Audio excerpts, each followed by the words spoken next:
In today's video, we're going to be covering 6 months worth of usage with the DualSense Edge Controller. We'll go over the features, my overall experience including pros and cons, as well as the reality of gaming on the PC with this controller. And in the end, we'll see if it's worth your investment. But with all that being said, this is David with Side of Tech. Let's go ahead and check it out.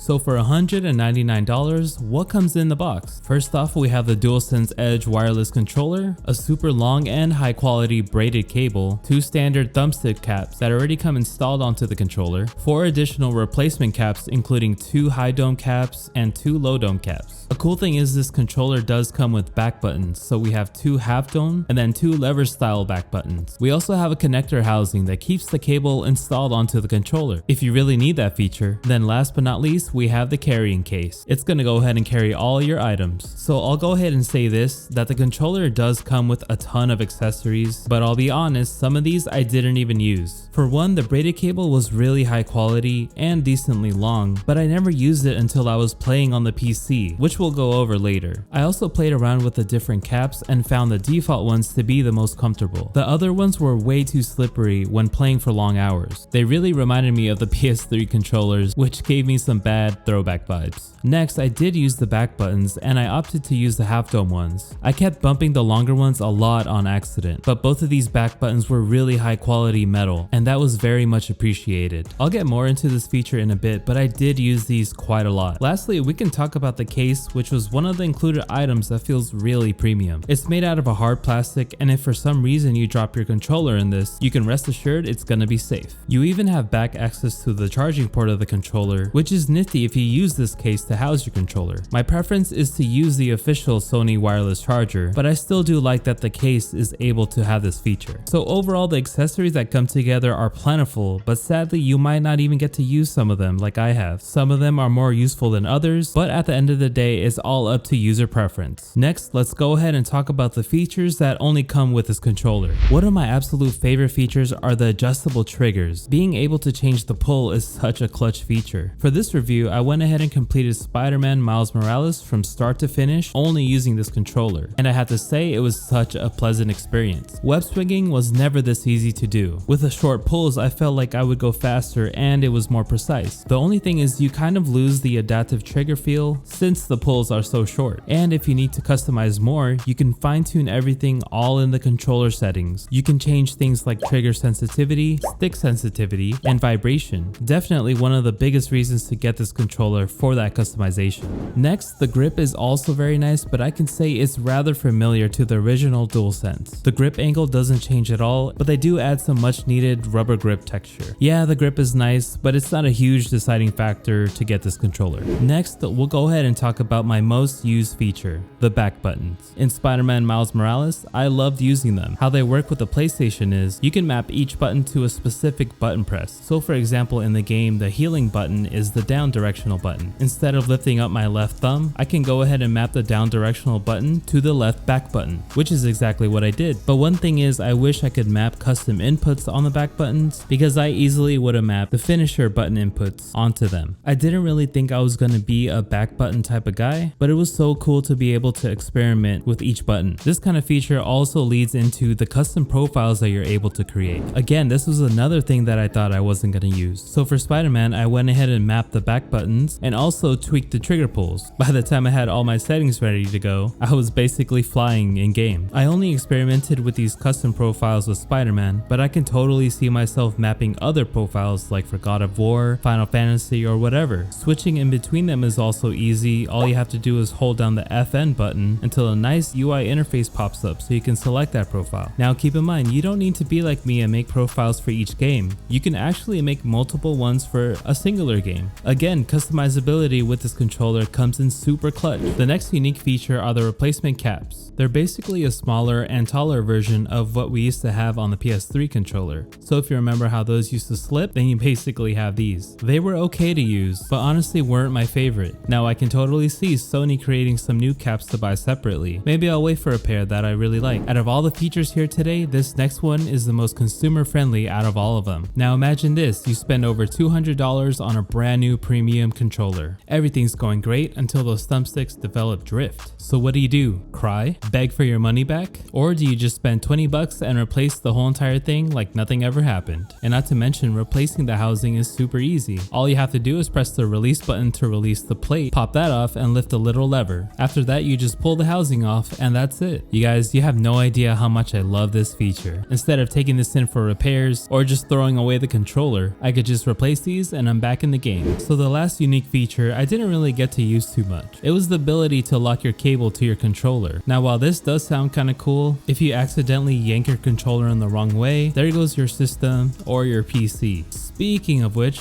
let's go ahead and talk about this controller on the PC. So I've made a more in-depth video about this controller against the Xbox Elite 2 controller and which one's better for the PC. The long story short is that the Elite 2 won that competition. Yes, the DualSense controller is compatible with most Windows PCs via a wired connection, but you need to keep that wired connection in order to use the features. The moment you connect this via Bluetooth, you're gonna lose every one of them. And in order to use a custom profile, you need a PS5 console in order to edit the profile and customize the button assignments. And the last nail in the coffin, most games that are not PS5 exclusives that have their own PC port do not have a button layout that can support a DualSense Edge profile. So yeah, don't spend your money on a DualSense Edge if you're gonna use this controller for the PC. Okay, let's go ahead and talk about some deal breakers. Let's just say this right here, the price of this controller is insane. If you were to buy this for a full retail price, you might have second thoughts like I did. I kind of justify the ownership of this because I do tech reviews, but for this controller to feel so similar to the original one, I just can't justify it. I would rather place the price around the $160 mark. I think at that price, I can advocate spending this much on this controller. You're better off spending the extra money on a new headset and maybe an extra DualSense controller, especially since the battery life is also a deal breaker. I usually play games for long stretches,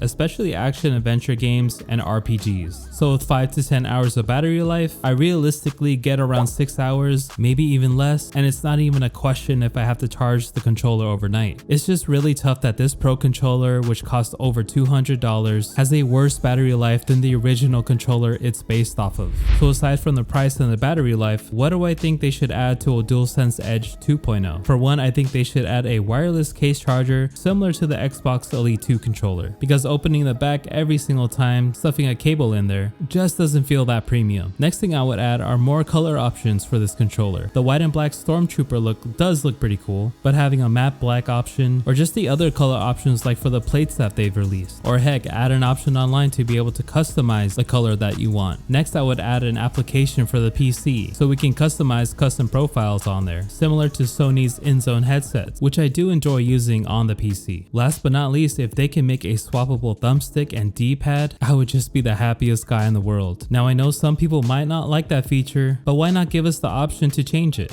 Leaning into this theme of customization with this controller, I think is the way to go. Imagine spending $200 on a controller that you can just fully customize to your heart's content. That's where the true value is. So all in all, you guys, what do I think about the DualSense Edge controller? Although it has really great features that I really love, I'll have to suggest to you guys to wait for a sale. The price of performance is just not justified at that retail price, and I truly believe that at a sale price this would be a pretty good pickup. Maybe around $140 to $150, this would actually be not too bad, and you're honestly better off just picking up a couple of the normal DualSense controllers instead. But if you're like me and you like to have the most ultimate premium experience on your PlayStation 5, the DualSense Edge is just the right thing for you, and that's exactly who I'm recommending this product to, because all of the features that integrate with the PS5 are the best in the business. But yeah guys, at the end of the day, go ahead and wait for a sale and you won't regret it. So guys, what did you think about the review on the DualSense Edge controller? If you guys have any comments or any kind of opinion on this product, go ahead and let me know down in the comments below. Let's go ahead and start a discussion and see if the DualSense Edge controller is better than everything else out there. I really hope I earned your subscription today, and I want to thank all my old and new subscribers. Thank you for joining our up and coming community here on YouTube. If you guys are looking for some extra content on this controller or any other kind of everyday tech product, feel free to check out my Instagram over at Side of Tech. There I'm posting reels, photos, and behind the scenes on everything that I'm doing here for the channel. But with all that being said, you guys, this is David serving you a little Side of Tech, and I'll see you in the next video. God bless you guys.